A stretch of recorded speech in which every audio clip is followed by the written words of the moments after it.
Hey girlfriends, welcome back to my channel where I create intuitive recipes for those of us that are in our second act. Today, we have two stars of the show. The first, I like to call it honey-kissed cornbread loaf, and it's made right in my crockpot. Oh yes it is. It's small, but it's packed with flavor. It's soft and buttery, and I'm going to top it off with a little bit of honey. Drizzle that honey on it to make it shine. Oh yeah. Now, the second star is what it's going to be paired with, which is some old-fashioned mix of cabbage and kale. Simmered with smoked ham hocks. Tell me that's not good eating. It's so simple. You know, when you put your greens and everything into your pot and you just let it simmer and all that delicious seasoning comes out of the ham hock and you add more seasoning to it and it's just like a slow cook. Just let it cook slow and you can smell it in your kitchen. Delicious. Well, that's what I'm having today. That's what I'm making. So, that's all I'm going to say about that. But in the meantime, you know what to do. Go get yourself a drink. Go get yourself a snack. Come on back and let's get this party started.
hope you enjoyed my menu for today. See how simple it was?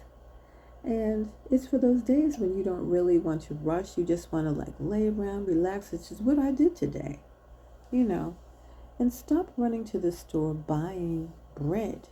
You really don't need to. You know, get yourself, if you don't want to make your corn mix or your cornbread from scratch, get those Jiffy mixes. I'm telling you, put that stuff, mix it up, put it in your crock pot, and you got something good to go with your soups and your stews. And as far as your greens, you don't just have to use collards. You can use your cabbage, you can use mustard greens, you can use kale, you can use turnip greens, whatever you want. Get some smoked meat to go with it, or turkey, you know, or some type of sausage. Cook it up. I'm telling you, it makes a fantastic meal. Pair it on the side like I did with some rice, or if you want potatoes or whatever you want to do. But it's like one of those easy day meals where you really don't have to worry about it. You know what I mean? I made it as easy as I could for you today.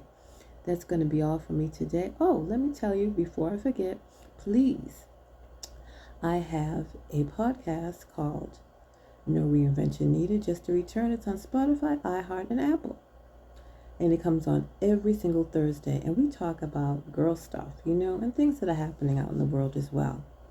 Please join me for that. And if you want to hear good affirmations, I put those out typically on Wednesdays, giving you stuff to lift you up during the week. You know what I mean? I also have a couple of courses that I've designed, some short mini courses. If you're interested in them, you can go to PayHip. My first one is a fall mini journal where you can write out your thoughts and get yourself together for the new year. You know what I mean? Heading on into winter. But check it out. It's on PayHip. It's only $3.50, so it's not like you're putting out a lot of money for it. You know, I made it nice and cheap, and I'm telling you, I think you'll enjoy it, and hopefully it will get you into the act of journaling. There's so much information in there. You know what I mean? Anyway, that's going to be it for me for today. I'll see you next time. Take care.